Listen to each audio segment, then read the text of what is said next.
Kasama ng Christmas season sa Pilipinas ay ang pag-arangkada din ng season ng politika, ng eleksyon. In fact, hindi lamang nagbubuo ang mga alyansa, marami ring mga alyansa at mga relasyong nasisira. May nagsulat nga ng aklat na ang title, Isang Kaibigan, na mukhang nawalan na ng isang kaibigan. Pero ito ang maasahan mo. Ang mga relasyon dito sa politika ay hindi lagi at hindi mananatili ng matagalan. At hindi lamang yon ang nawala at nasirang relasyon, pati yung possible na tandem at ng mga plano sa susunod na presidential election sa mga hinaharap. Nakita natin dito ang isang bunga ng nakikita natin na napaka-natural sa mga politiko na pagdating sa kanilang mga sariling mga interes at mga plano, bagamat naniniwala tayo may mga pagmamahal sila, pag-ibig sa bayan o marahil sa advokasya nila, ngunit pagdating sa kanilang mga sariling mga plano din, minsan naglalaban-laban yon at dito nasisira ang mga relasyon. Makikita natin ang katotohanan ito hindi lamang sa politics, makikita natin ito sa lahat ng mga relasyon dito sa mundo, lalo na sa ating pinag-aaralan maging sa isang pamilya. Isang banal na pamilya dahil sila ay nasa ilalim ng kalooban o ng biyaya ng Diyos, ngunit sisirain din ng kasalanan at ng kasakiman ang kanilang relasyon to the point na sila mismo ay magkakaaway-away at magkakalabo-labo. Basahin natin ang Genesis 27 verses 30 hanggang chapter 28 verse 9 dito sa kwento o yung toledot ni Isaac at ni Jacob, pero mula sa Genesis 25 to 35, ito ay kwento ng buhay ni Jacob. Ang focus ay nasa kanya, kaunti lamang pagdating kay Isaac, pero gusto nating makita dito yung pamilya na gagamitin ng Diyos para pagpalain ang mundo. Ito po ang sinasabi ng inspired, inerrant, infallible Word of God. As soon as Isaac had finished blessing Jacob, when Jacob had scarcely gone out from the presence of Isaac, his father, Esau, his brother, came in from his hunting. He also prepared delicious food and brought it to his father, and he said to his father, "Let my father arise and eat of his son's game, that you may bless me." His father Isaac said to him, "Who are you?" He answered, "I am your son, your firstborn, Esau."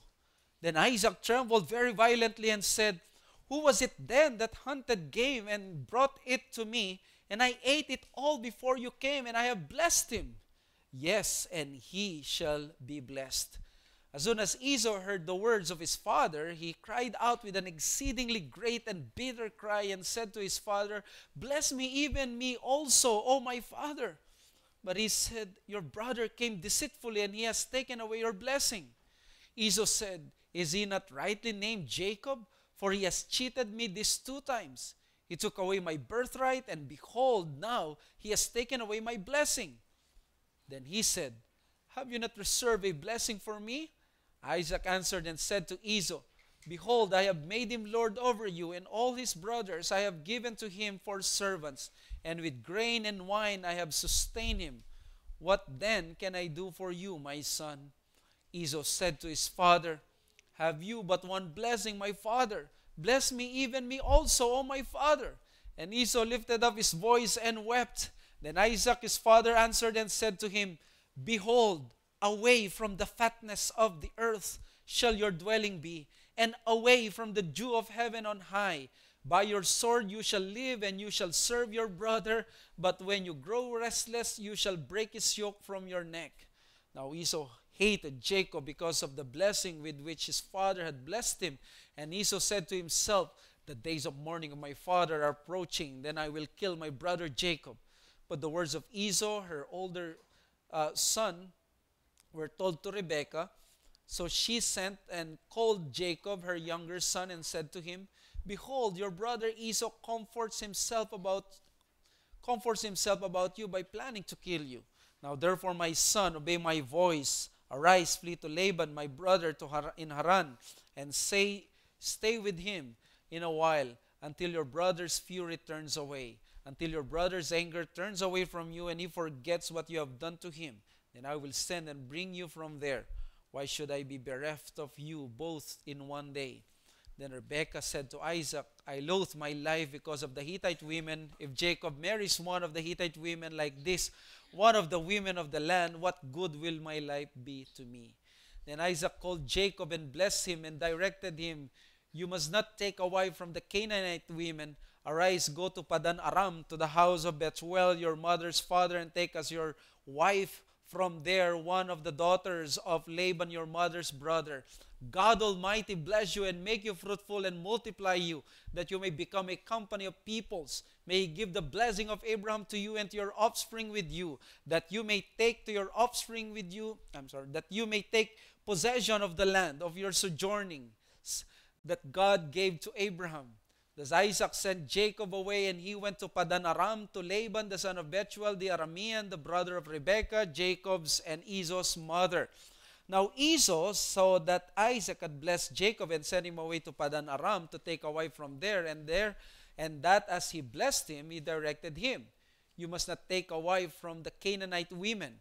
And that Jacob had obeyed his father and his mother and had gone to Padan Aram. So when Esau saw that the Canaanite women did not please Isaac his father, Esau went to Ishmael and took as his wife, besides the wives he had, Mahalath, the daughter of Ishmael, Abraham's son, and the sister of Nebaioth. Here is the inspired, inerrant, infallible word of God.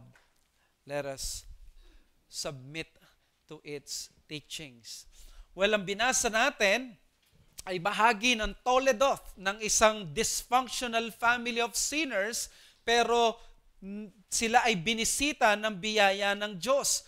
Predominantly about ito sa buhay at sa pamilya ni Jacob, yung tinawag ni Dale Ralph Davis na God's rascal, na mula sa pagiging mandaraya, babaguhin siya ng Diyos sa pagiging Israel o prinsipe ng Diyos. Therefore, ang long section ng Genesis 25 to 35 highlights how sin has thoroughly permeated the human family. Ganito pala katindi ang kasalanan kapag pumasok siya sa mga pamilya.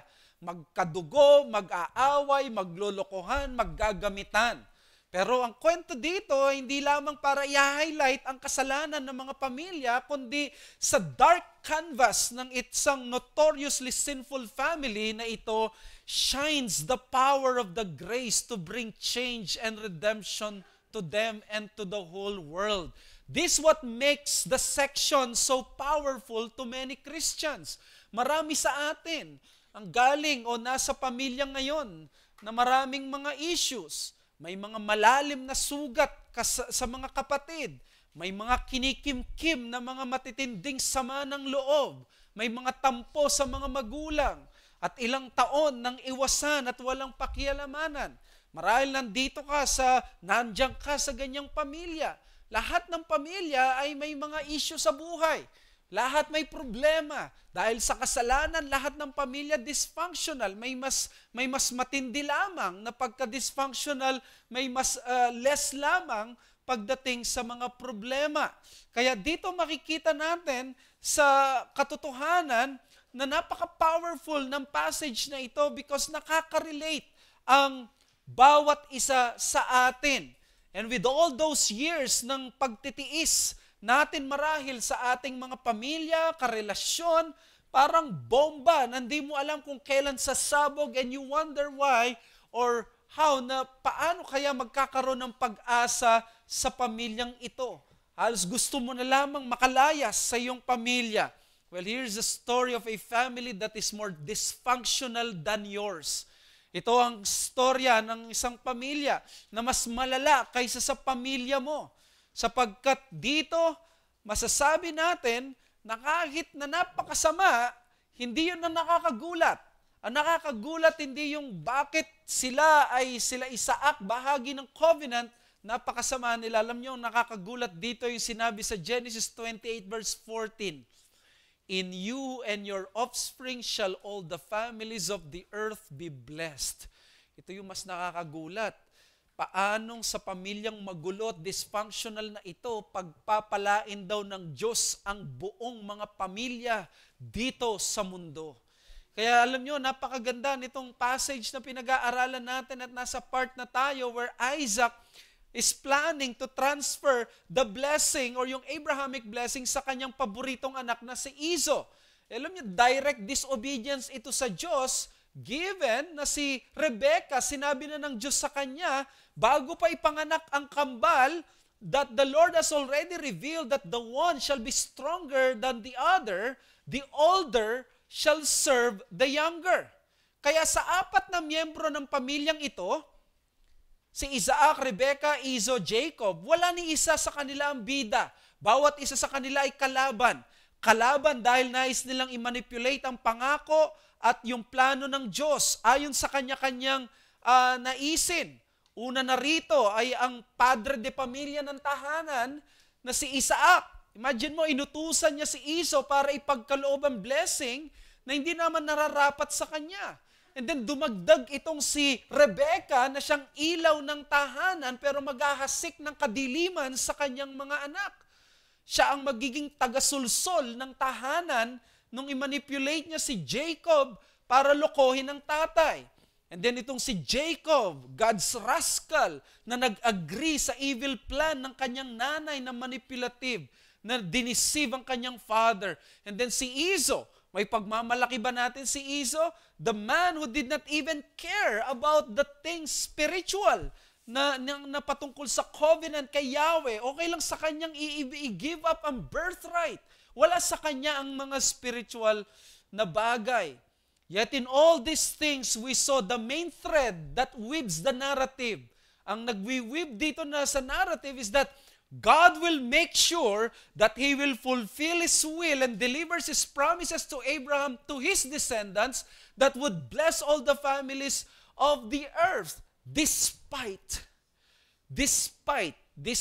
ng anumang gagawin ng apat na ito. Whether gusto nila, pabor sila sa Diyos, antay sila sa Diyos, magnanakaw sila, magloloko sila, or wala silang pakialam sa covenant tulad ni Esau, anuman ang kalagayan nila, this passage will tell God gets the last answer or the last laugh. Sabi ni Sidney Greidanus, 22 times daw sa chapter na ito ginamit yung Hebrew word para sa blessing. 17 times as a verb, 5 times as a noun. So in other words, it's all about blessing. Kaya ang ganda nung sabi ng isang scholar na isa sa character ng Diyos dito na ina-highlight na hindi natin napapansin ay yung pagiging stubborn ng Diyos.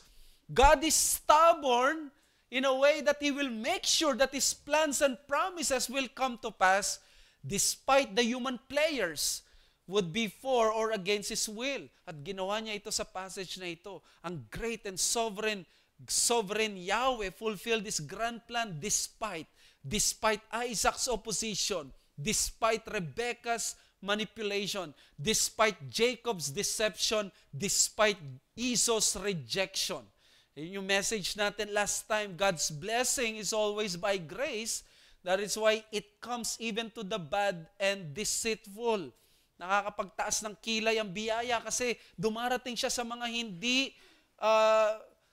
worthy.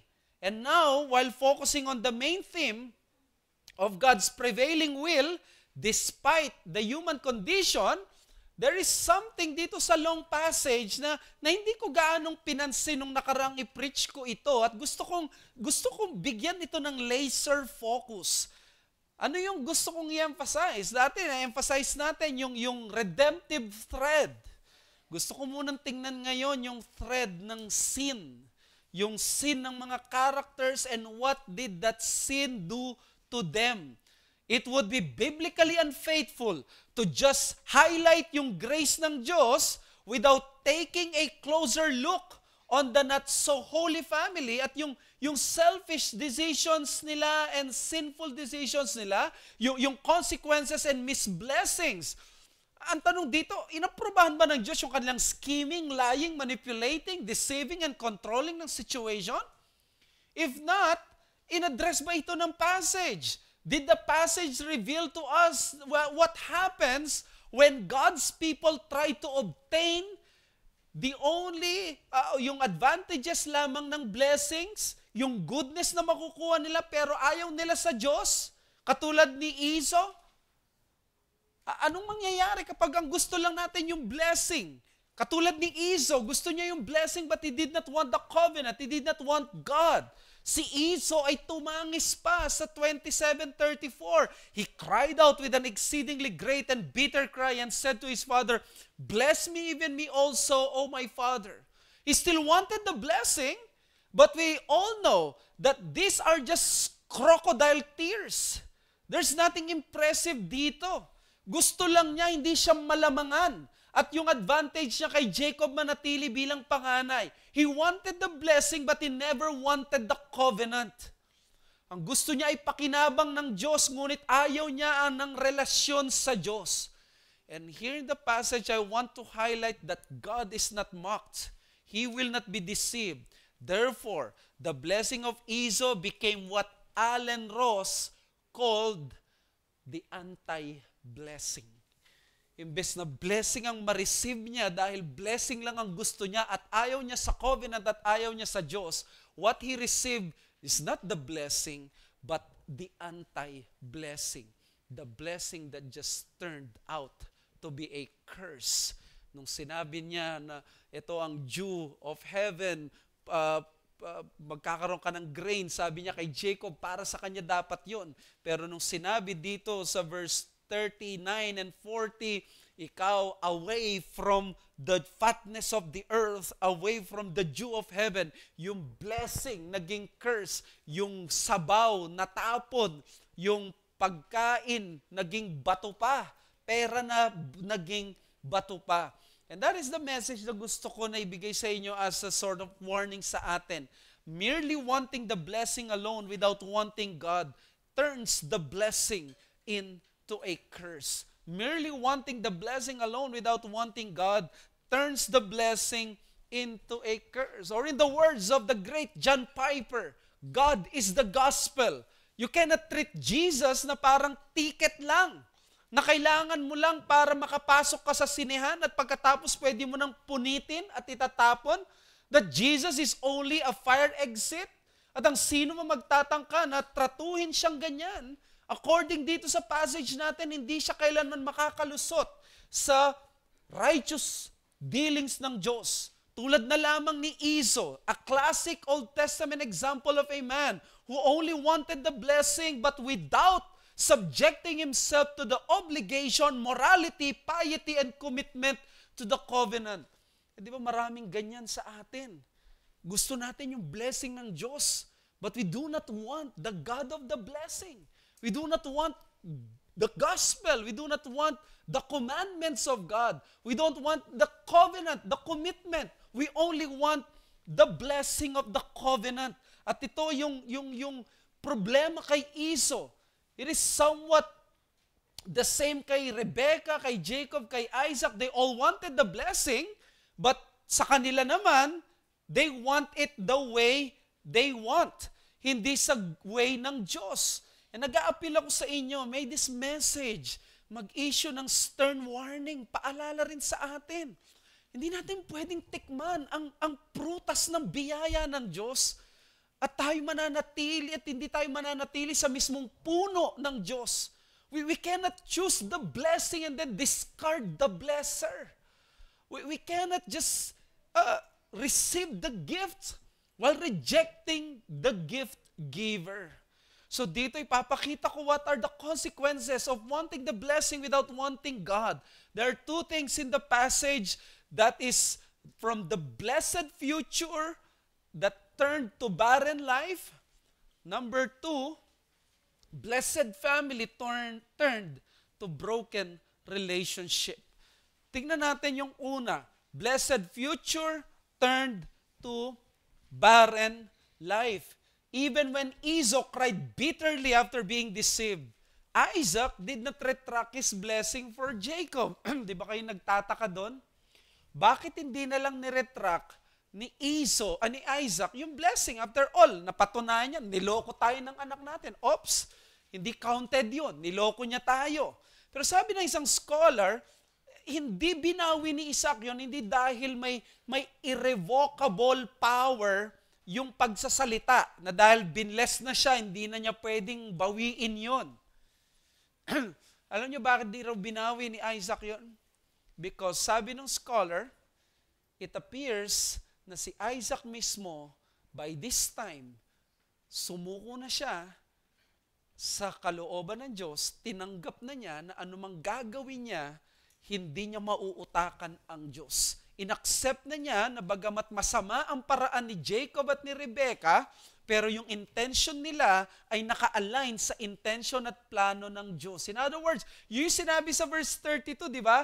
And he shall be blessed indeed. Sino yung dumating sa akin? At sa Hebrew, nandun yung focus. He shall be blessed indeed. Sumuko na si Isaac. Alam niyang hindi niya maibibigay ang pagpapalang hinihingi ni Iso sa kanya, kahit papaborito niyang anak ito. And therefore, Iso deserves something else. So initially, mukhang kawawa itong si Iso. At willing siyang kahit crumbs na lang ang mapunta sa kanya, basta bigyan siya ng tatay niya ng blessing. Alam niya ang nawala sa kanya. Sa verse 38, Esau said to his father, "Have you but one blessing, my father? Bless me, even me also, O my father." Esau lifted up his voice and wept. But look at this, mga kapatid. Instead of giving him a second blessing, na parang Jacobite blessing, ang binigay sa kanya, in the words of Alan Ross, an anti-blessing.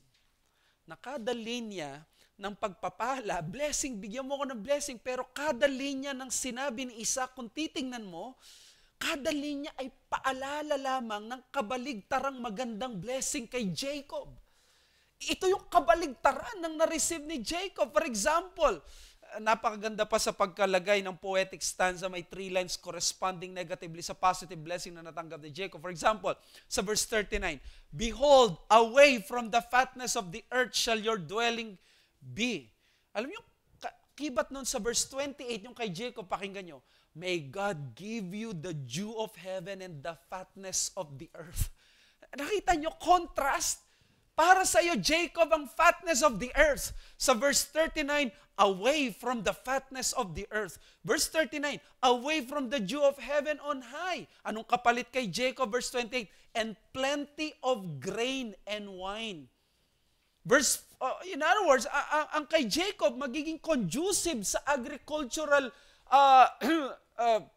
sa agrarian or sa agricultural setting. Ang kay Esau, disyerto, tigang na lupa. Hindi ka makakapagtanim. Walang magiging magandang ani dito. Sa verse 40, by your sword you shall live and you shall serve your brother. You shall serve your brother. Sa verse 29, kakaibat kay Jacob, "Cursed be everyone who curses you." Let people serve you and nations bow down to you. Nakita yung nagko-correspond. Parang sinasabi niya kung sino yung magsiserve. Let people serve you. And then, sabi niya isi-serve mo yung brother mo. And then, alam niyo, ang wilderness yun na magiging residence nitong si Esau. Sa verse 40, "But when you grow restless, you shall break his yoke from your neck." Anong sabi niya? Lalaban pala to, magre-rebelde kay Jacob. Pero tingnan niyo kung ano yung panapat sa verse 29. "Cursed be everyone who curses you. Blessed be everyone who blesses you." Mahingit talaga kayo kay Jacob, no? Imaginin mo, magre-rebelde pa lang, naisip na ng Diyos na protektahan siya, na ika-curse niya yung magka-curse sa kanya. May counter agad si Yahweh. In other words, Esau's blessing is but a mournful echo, sabi ni Derek Kidner, of Jacob's. They are not blessings. They are actually restrictions. They're actually barren life. Imbes na ito ang ma-accomplish ni Esau, he will be filled with violence. Imbes na blessing, violence, sword, and difficulty. And it all started with, I want the blessing, but I don't want the covenant. I want the blessing, but I do not want God. And that is the point na gusto kong i-emphasize dito. Without God in the picture, our life is nothing but a servile and barren existence. Kung wala ang Diyos, Gusto mong i-enjoy ang pagpapala ng mundong ito? Gusto mong i-enjoy ang pagpapala mula sa Kanya? Ang magiging ending mo lang ay servitude. Ang magiging ending mo lang ay barrenness, violence, sword, difficulty. The blessing Esau received is a perfect depiction of a life without God in the picture. Observe mo yung descriptions niya, away from fatness, away from the dew of heaven, living by the sword, servitude, restless, under a yoke. Napakasama ng propesiyang ito ng isang tao na ganito ang mangyayari sa kanya in the future. Parang death sentence. But this is indeed a curse. Ang sumpa ay kahit anong gawin mo, di ba ang sumpa kung anumang gawin mo, babagsak at babagsak ka sa spell na yon. And usually sa negatibo, mahirap at nakakahiyang sitwasyon. Walang anumang effort or galing o talino o pagkampi ang makakasalba sa iyo. You will always end up as a failure no matter how hard you try. Ganyan ang curse. And if this blessing has turned a curse, kahit anong galing ni Esau, hindi niya ito ma-escape because it has been pronounced by God. Sino nga ba nagsabi na patitigilin niya yung traffic sa EDSA at ipapasara niya ang ABS-CBN? O may mga taong naniwala sa kakayahan ng pastor o ng preacher na ito. Pero nasan siya ngayon? Walang magawa doon sa mga pulis na pumunta doon sa kanyang jurisdiction. Ang ibig ko sabihin dito, walang power ang taong ito na makontrol ang lahat. Pero yung Diyos na may control ng lahat, siya yung nagsabi, walang anumang effort ngayon o galing o talino ang pwede kahit sino pang kaalyansa nitong taong ito, walang mangyayari. Yan ang anti-blessing mula sa Diyos. And when God is out of the picture, that is exactly the life of man. Magtatrabaho ka, magsusumikap ka, pero kung wala ang kamay ng Diyos, kung mabigat ang kamay ng Diyos sa'yo, ganito ang mangyayari. Di ba sa Greek mythology, merong isang character na ang pangalan ay si Sisyphus. Si Sisyphus, surprisingly, siya ay isang cheater sa Greek. Chinit niya yung death. So siya yung parang counter pa lang katulad ni Jacob, no? Dadaya ba naman niya yung kamatayan? So parang dinalaw na siya ng kamatayan, nalusutan niya. Pero nung later on, pinarusahan si Sisyphus. Alam niyo, magiging parusa sa kanya. Ang parusa kay Sisyphus ay siya yung magiging lalaki na pupush ng malaking bato paakyat sa bundok.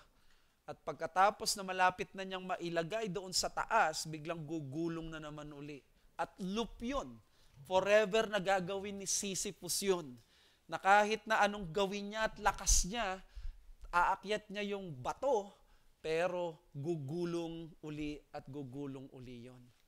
What a nice picture, what a great picture ng isang buhay na wala ang kamay ng Diyos. Gugulong at gugulong lamang palaban sa iyo.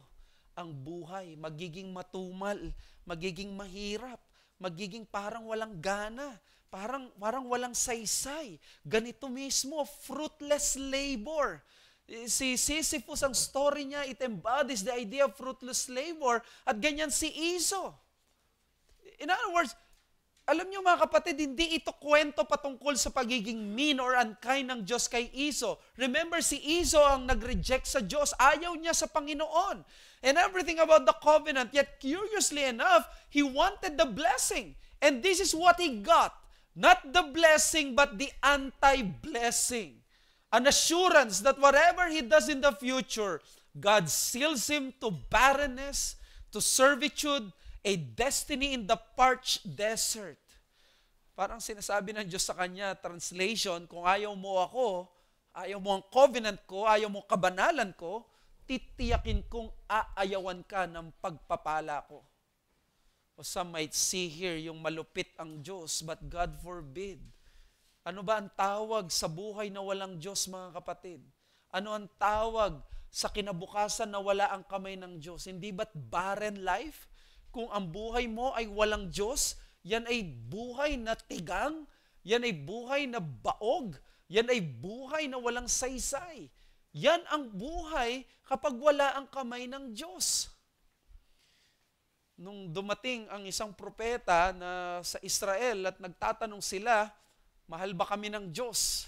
Nangaral itong propetang ito at sinabi niya, papakita ko sa inyo kung paano ko kayo minahal. At sabi ng propeta Malakias, sabi niya sa chapter 1 verses 2 to 4, Yet I have loved Jacob, but Esau I have hated. I have laid waste his hill country and left his heritage to jackals of the desert. If Edom says, we are shattered, but we will rebuild the ruins. The Lord of hosts says, they may build, but I will tear down, and they will be called the wicked country and the people with whom the Lord is angry forever. Narinig niyo sabi ni Malakay? Alam niyo paano kayo mahal ng Diyos?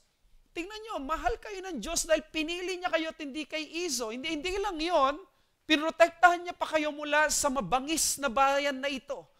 Na sila ay mga parang jackals doon sa desert. Pero sabi niya, kung gusto man nilang maging malakas, itayo ang bansa nila, guguho yun. Hindi hayaan ng Diyos parurusanin. In other words, tingnan niyo yung buhay ni Esau at yung kanyang lahi. Ano man ang magiging development ng bansa nila, kokontrahin ng Diyos because of His Word, because of the anti-blessing na binigay ng Panginoon sa Kanya. And this is the kind of life that doesn't like God. This is the life na ayaw ang Diyos at gusto lang ang blessing. You don't end up with the blessing. You end up with the curse. You end up with the anti-blessing. Kaya challenge ko sa inyo, pursue fruitfulness in life by embracing God and His agenda first before His blessings. Gusto niyo po ba ng blessing? Of course. Sinong ayaw ng blessing mula sa Diyos?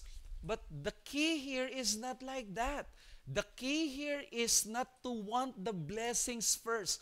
You want God first. In the language of C.S. Lewis, you want to enjoy the first things, make the first things so that you will be able to enjoy the second things.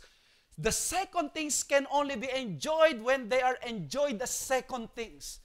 But the moment na dinala mo yung second things as first things, that's the moment you will no longer enjoy the second things.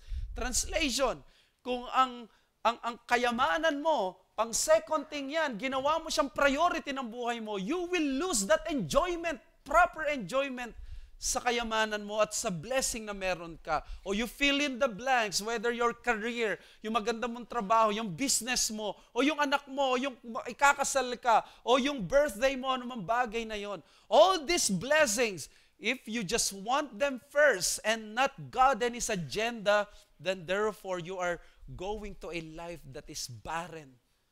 You are abandoning a fruitful life. Ang problema sa atin, makasalanan tayo. Automatically attracted tayo sa blessings. Naengganyo tayo sa blessings, di ba?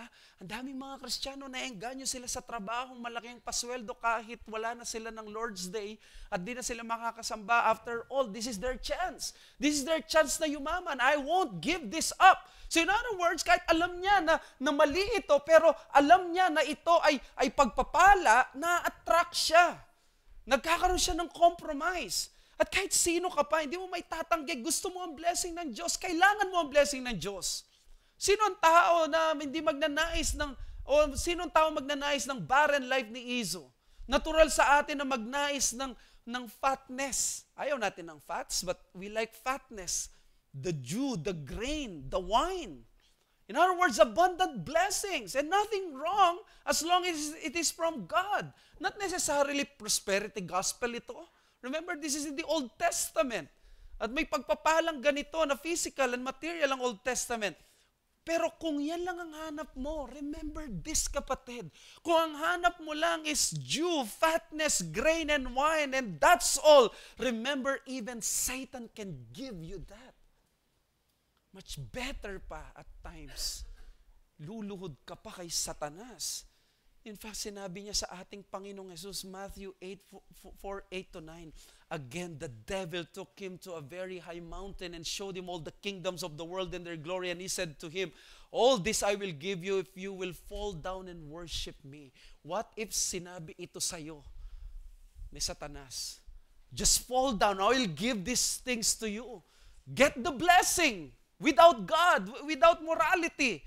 You will enjoy the blessings of these things. But our champion, Christ, said, thou shalt worship only the Lord thy God. Alam nyo, ang maganda dito nung ginawa ito ni Kristo, ginawa ito ni Kristo nung nasa ilang siya, hindi bilang individual lang. Ginawa ito ni Kristo as the second Adam. In other words, nung tinempt si Adam ni Satan, sa Genesis 3, nahulog siya. Pero si Satan 3 times at 3 episodes, talagang gusto niyang patumbahin ang ating champion, ang ating second Adam. Pero hindi siya natinag. Sumampalataya ang Panginoon, nagtiwala siya sa pangako ng Diyos. At ang pag-asa natin ay hindi si Jacob, hindi si Esau, ang pag-asa natin ay si Kristo. Siya ang tao na inalayan, inalok ng ganitong pagpapala, yet ni-reject niya because he knew that it is better that man shall not live by bread alone, but by every word that proceeds out of the mouth of God. So is your life seemingly barren? Baka may misplaced priority ka at wala ka sa programa ng Diyos. Dapat nandun ka sa programa ng Diyos. Baka katulad ka ng mga Israelita na may plano ang Diyos para sa kanila, ngunit inignore nila at pinabayaan. Later on, binalikan sila ng Diyos. Napakadali ng nagtataka ang mga Israel noon. Nung may instance sa history ng Israel na may ginawang pabor ang Diyos sa kanila. Sige, palalayain ko kayo. Pag nandun na kayo, ang number one priority nyo ito. Nung nandun na sila, syempre, kailangan nila ng bahay, kailangan nila ng ano. So, ang ginawa, nagtrabaho sila yung bahay. Nagsimula sila sa project doon sa Diyos, pero tumigil, nawala ng steam. Later on, biglang tahimik. Again, ang Diyos nagpadala ng isang propeta para i-remind sila. At doon sabi ng propeta, nagtataka ba kayo bakit napakabilis masira ng inyong mga bahay? Bakit konting bagyo lang daw o hangin na nawawala? Sabi niya, nagtataka ba kayo bakit napakadaling maubos ng inyong pera? Para kayong nagkakaroon ng pera, dinadala nyo daw sa mga bulsa ninyong mga butas? Nagtataka ba kayo bakit napakadali nyo bisitahin ng tagtuyot? Nagtataka ba kayo bakit matumal ang pamumuhay nyo? Sabi ni Haggai sa chapter 1 verse 4-6, is it a time for you yourselves to dwell in your paneled houses while this house lies in ruins? Now therefore, says the Lord of hosts, consider your ways. Ang galing, hindi niya sinabing itayo niyo yung church. Hindi, sinabi niya, consider your ways. Evaluate mo yung sarili mo. Balikan mo yung gawa mo, yung gawin mo. You have sown much and harvested little. You eat but you never have enough. You drink but you never have your fill. You clothe yourselves but you are not warm. And he who earns wages does so to put them in a bag with holes. Hindi kayo makapag-ipon, no? Bilis mawala, no? Napakabilis. Wala kayong magawang maayos sa inyong mga buhay. Something is wrong. You are not on the program of God. You have forgotten why you are here in this world, why you are freed from your exile. Your number one project is that temple. Itayo nyo ang bahay ng Panginoon. Baka ang iba sa inyo, may matagal na ganitong kalagayan and you have spent for a long time in your unproductive, barren years. Napakakupad ng usad mo sa pananampalataya. Hindi ka mahakbang-hakbang ng tuloy-tuloy sa relasyon mo kay Kristo. Bakit? Baka ito naman, katulad ka ng isang propeta kay Joel, nang sinabi niya, the locusts have eaten your many years. Tingnan mo yung sarili mo. Napakalakas, full of vitality. Punong-puno ka ng power. Ang dami mong napag-aralan. But where do you put those energy? Where do you put that? You put them in sin, and that sin reduces you to just a little man. Oh, many sanang pwede maging Charles Spurgeon na by the age of 19, mature na sila. But because of your strength, you give it to your sin. You give it to your pet sin. And you cannot succeed in your spiritual life. Napakakupad. Hindi ka nangihinayang, nagkakaedad ka na. The locusts have been eating your strength, your vitality, your many years. And where are you now sa iyong spiritual life? Baka may tinatago ka, nilalagang locust sa closet mo, sa puso mo, unti-unti kang kinakain at nire-render ka so powerless and you're being so reduced to that weak and powerless man. Go out and practice righteousness. Excel in beautiful things. Don't burn too much daylight for nothing. And for those things that will not matter much in this passing life. Sabi ni Doug Wilson sa book na binabasa ko, alam niyo daw anong masama sa isang taong walang ginagawa sa isang araw? Hindi porke may pera siya o hindi niya kailangang gumawa. Sabi niya, anong masama doon? He's burning too much daylight. God has given him the strength, the hands, the feet. Yet, walang productivity, walang paglilingkod sa Diyos. So brethren, another challenge is beware sa heavy hand of God. Alam niyo ba yung heavy hand of God? It was used in the Old Testament. God's hand was heavy upon the Philistines. Sa 1 Samuel 5:6, the hand of the Lord was heavy against the people of Ashdod, and it terrified and afflicted them with tumors, both Ashdod and its territory. Yung mabigat na kamay ng Diyos, yung ginagamit niya upang ipaalala, wala ka sa tamang lugar mo. Wala ka dyan sa pwesto mo. Kaya mabigat ang kamay ko sa'yo. Pumunta ka doon sa kalooban ko, doon sa presensya ko, doon sa programa ko. Doon ka naman talaga dapat eh. At doon mo tahakin yon at magiging mas mainam ang buhay mo. E, di ba si Martin Luther, siya ang nag-liberate sa atin na hindi tayo magpatangay sa contemplative na puro Bible lang na pagtatrabaho, pero yung mga trabaho natin, kung tayo nag-excel dito, we are able to worship and to praise God. So sana mag-excel ka kung saan ka man ngayon. You want the blessing of God? Want Him first. Secondly, blessed family turned to broken relationships, verses 41 hanggang chapter 28 verse 9. Alam niyo, 7 sins in this long narrative, yet the whole family is never recounted as being together. Kayo pong mga magulang dito, I would like to speak to you and to your mga anak. Look at this. Look at this passage. 7 scenarios. Walang family forum, walang family gathering.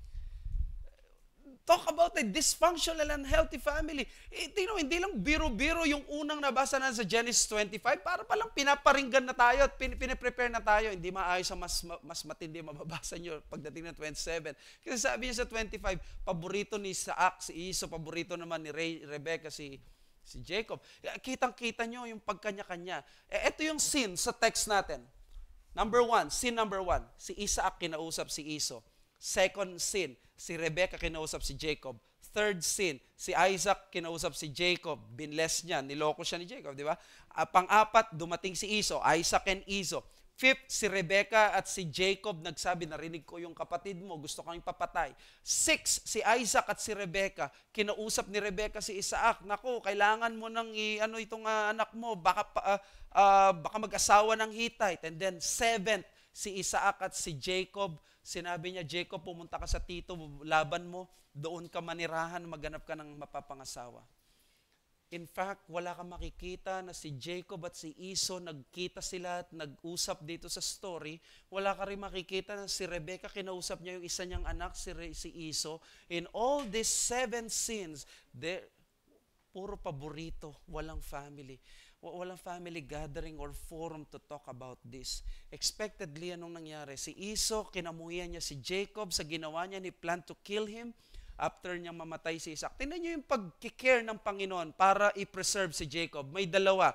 Unang providential interruption, nabalitaan, no, may mga marites, siguro galit na galit, papatayin ko si narinig ng mga marites na mga kasama sa bahay, and then binanggit kay Rebecca, sabi ni Rebecca, oy, ako, gusto ka palang patayin ng kapatid mo, ganito muna, umalis ka muna, kasi hindi ako pwede na mamatayan ako, mawalan ako ng 2 anak. Tapos ikalawa, sabi ni Iso, mamamatay na yung tatay ko. Akala niya siguro namamatay. Biglang ginanahan. 37 years pa bago siya namatay. Could you imagine that? Ibig sabihin, kaya pala si Iso, nawala na yung galit niya. Pagdating kay Jacob, di ba, magkakasundo sila pagkatapos niya kay Laban. So, pinotektahan pa rin ng Diyos. Then Rebecca said to Isaac, siyempre, paano masasend out ni Rebecca ito? Kailangan, pag na-send out ni Rebecca, kailangan may authority. So, ito yung ginawa nitong manipulative na asawang babae na to. Sabi niya, ayaw ko mag-asawa yung anak ko ng Hittite. So, kailangan papuntahin mo siya doon. O, tingnan mo, nagamit niya yung dahilan na yon para makapunta ngayon sa Haran. So, yon, kinausap nga ni Isaac si Jacob, ginawad yung ganitong pagtanggap. By this time, di na siya niloko, kalooban ng Diyos, God Almighty bless you. So, ang pamilyang ito, gusto kong ipakita sa inyo, after ng incident, na gusto nila yung blessing, gusto nila yung sarili ng diskarte. What happened to them?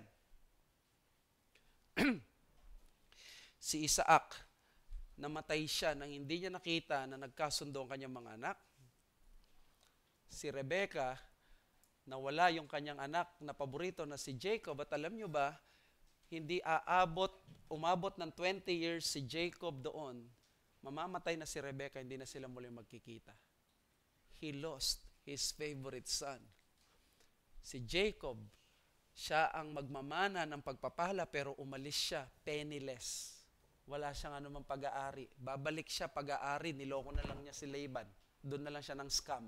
Hindi na niya mas-scam yung tatay niya, wala pang GCash noon eh. Pang-apat, si Iso, ano nangyari sa kanya?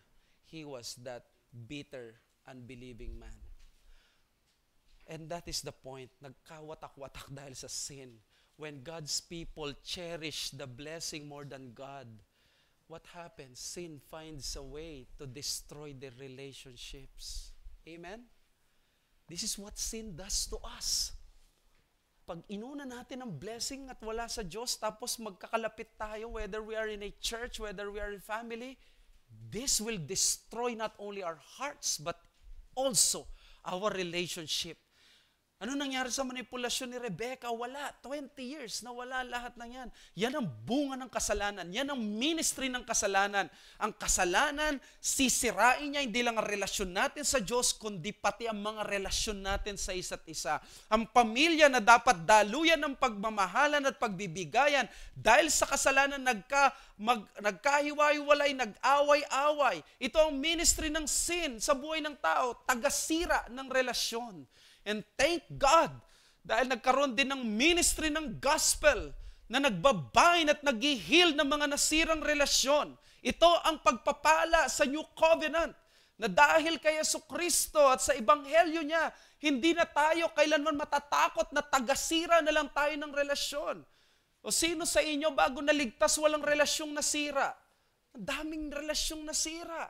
Maraming mga tao nga, gigising lang, magpo-post lang sa Facebook, may masisira na silang mga relasyon. Ang dami mong nasira, kaibigan.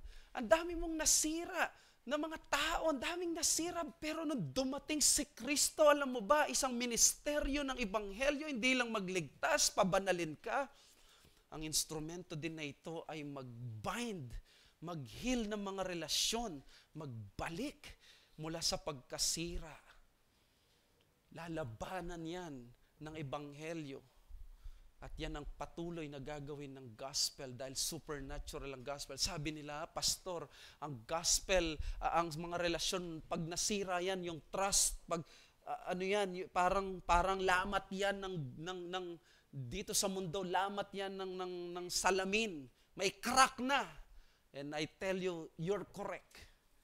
But my argument is this: the gospel is alien The gospel is not for the earth. It doesn't recognize all the laws dito sa mundo ng iyong property, ng iyong salamin. The gospel is out of this world. The gospel can heal. It can bring back not only yung relationship but that sweet fellowship and even trust. Why? Paano ko nasabi to? Because the Lord Jesus Christ, that's what He did to you. Sa kasalanan mong hindi ka dapat mapagkatiwalaan, sa kasalanan mong hindi ka dapat maibalik sa Panginoon, pero binalik ka niya. Nagtagumpay ang ebanghelyo, nagtagumpay ang pagpapatawad ng Diyos. At sino ngayon na magtatangka na hindi magtagumpay ang gospel sa mga relasyon mo? Sa bagong, alam nyo, itong si Esau, hinabol niya si Jacob hanggang mamatay, gusto niyang patayin. Itong pagtakas ni Jacob, hindi dito ang matatapos dito ang pagtakas niya kay Esau. Alam niyo ba na aabot ito ng maraming taon hanggang hundreds of years and even thousands of years na natatakbo ang si Jacob kay Jacob dahil gugustuhin patayin ni Esau si Jacob. Makikita nyo dyan sa Exodus, take advantage ng Edom. Yan ang lahi ni Esau, mga Edomites. Pagdating sa kings, pero alam nyo, kasukdul-sukdulan nitong paghahabol na ito, tinangka ng isang Edomite na hari na tumakbo ang lahi ni Jacob. Isang Edomita na hari, ang pangalan ay Herod. Ginusto niyang patayin ang lahi ni Jacob. Habang siya ay bata pa, nais niyang ipapatay si Jesus. Pero si Jesus na lahi ni Jacob, hindi siya napatay, kundi si Herod ang later on na namatay. Nagtagumpay ang Panginoong Jesus. Kay Jesus nagtagumpay ang pangako. Kaya mga kapatid, nakakalumo, nakakasakit ng puso kapag nakikita mo yung kasalanan mo sa pwede mong masabi, pwede mong magawa, dahil di ka perpekto, dahil ikaw ay may remaining sins, pwede kang makasakit, yung mga relasyon, pwedeng mangyari ito. But look at what Jesus did sa Panginoong Jesus. Nagapi niya ang Edomita, nagtagumpay siya kay Esau, at siya ngayon ay nangangaral ng ministry ng reconciliation. So the challenge is go against the tide of celebrating the destruction of relationships through the ministry of reconciliation in Christ. Kung ikaw ay na kay Kristo, tinawag ka sa ministry ng pagkakasundo, hindi ng pagkakawatak-watak, hindi ng paninira, hindi ng pagiging mapait sa isa't isa. Go against the tide ng pag-celebrate ng tao. Sineselebrate pa nila ng mga tao, di ba? Ay ako na lang ito ngayon, di ko na kinakausap yan. Sineselebrate pa, pinagmamalaki pa. Na ako lang, wala na akong kausap. Ito na lang ako at masaya ang buhay ko. Oh no, don't tell me na masaya ang buhay na nag-iisa because you are created by a triune God. Nasa DNA mo maghanap ng relasyon. You will never be completely human kung wala kang magiging karelasyon, na kung ikaw ay mag-iisa lang. Even God Himself, hindi siya nag-iisa in His perfect triunity. Kaya recognize mo ito. Sa inyong mga pamilya, kung ikaw ay Kristiyano, embrace mo ang papel mo. Kristiyano ka ba ngayon sa isang pamilya? Ano ang ginagawa mo? Ikaw ba ay minister ng reconciliation o ikaw ang pasimuno sa mga tampuhan? Ikaw yung nangunguna doon sa pagkakawatak-watak. Ikaw ang nauuna na bumigay. Imbes na ikaw ang mangaral at maging halimbawa ng pagkakasundo-sundo. Pastor, hindi ako galing sa ganyang pamilya. O ito yung kultura ng gospel. Ito yung yakapin mo. O Kapampangan ako, hindi kami ganito. Pero I have seen kung ano yung kultura ng wala sa ebanghelyo at kultura ng ebanghelyo. At kahit hindi ka sanay, practical lang. Learn to do the small things. May kapatid ka, hindi mo gaanong kausap. Hindi kayo masyadong close. Hinahayaan mo mangyari yon. Hindi kayo gaanong nag-uusap or yung tampuhan nyo nananatili. tas nag-church pa kayo o kaya naman magkasama kayo or hindi siya Kristiyano, simulan mo kahit mahirap. Magsimula ka sa simpleng pangungumusta. Magsimula ka sa simpleng pagpapasalamat sa mga maliliit na mga bagay na nararanasan mo. Mag-chat ka sa kanya. Tawagan mo. Ito yung gusto ko sa Avengers noon eh, yung parating na si Thanos. Pero sabi ni Hulk, tawagan mo si Steve Rogers, sabi ni Iron Man, we're not in speaking terms. Ang ganda sabi ni Hulk. Sabi niya, Tony, Thanos is coming and that's not important who you're talking to or not. Ganyan dapat ang sa Kristiyano lalo na. Hinahayaan mo, hindi kayo nag-uusap, magkapatid kayo, doon sa kayong pamilya, kumakain kayo, hindi nyo tinatry na i-enjoy ang binigay ng Diyos sa inyo. Kailan kayo mag-unite? Pag ang nanay mo, tatay mo, malamig na bangkay na, doon kayo magkakaroon ng ganitong pagpapala. Labanan mo yung nakasanayan mo sa pamilyang broken, hindi nagpapansinan o hindi nag-uusap. Tawagan mo. Taga-buo ng pamilya. The Lord put you together in that family for a reason. Na kapag kumain kayo, mag-usap kayo. Hindi yung wala kayong pakialamanan. Hindi mo pwedeng pabayaan yan. O kagabi lang, naiyak ako sa isang testimony ng ganitong struggle. Nagkaroon ng struggle sa relationship sa family ng unbeliever. And it's very truthful. But how amazing yung grace ng Diyos, paano niya kayang baguhin ang puso ng tao. Sa relasyon mo sa ibang tao, maging peaceable ka. Ipakita mo at ipadamo mo ang diwa ng nag-aayos na relasyon. Sa mga kapatid, sa labas. Warning ito. Bigla ako napaisip sa aking observation. Sabi ko, pagka September 1, sabihin ko na ito kagad sa church. Alam niyo kung ano yun? Election season na naman. May mga relasyon na namang masisira. May mga fellowships na naman na mabubuwal. Magkakaroon na naman ng samaan ng loob ang mga magkakaibigan. Pasalamat ka pag di ka napatalsik sa GC nila. Pero kahit mga kapatid, magsisimula nang magkakaroon ng tampuhan at sakitan. Ngayon pa lang, napapansin ko, pati mga pastor sumasama na. Ang napakainit pa naman ng usapin sa Senado ngayon, sa confidential funds. Di ko sinasabing di ka magkomento. Alalahanin mo. Tingnan mo, mga pinaglaban ng mga maka-BBM at Sara. Nasaan sila ngayong dalawa? Worth it ba? Na paglaban ng mag-tandem, mag-best friend? Nagtaksilan na. Ang point ko mga kapatid, yung tao, yung kapatid mo na namatay si Jesucristo para sa kanya, huwag mong ipagpalit para sa kandidato lamang. Mahalin mo siya kahit binoto niya si Robin Padilla. Kahit binoto pa niya at iboboto pa niya uli si Bongo. Relationship natin sa mga kapatid sa iglesia, sa atin sana manggaling yung kasigasigan at hindi maghiwalay, na magsiraan ng relasyon hanggat kaya natin, pag sumikapan natin. May mga rare situation, hindi to possible sa ngayon, but under normal situation, i-pursue mo ang relationship mo sa Panginoon at sa mga kapatid mo. We are created for relationship and friendship. I don't care kung hindi ito yung culture mo, but this is the culture of the Trinity. Build more bridges, not more walls. Enough of the walls within the local church. At alam nyo, kaya natin to dahil may nagniningning sa passage na ito as I end. Alam nyo kung ano nagniningning?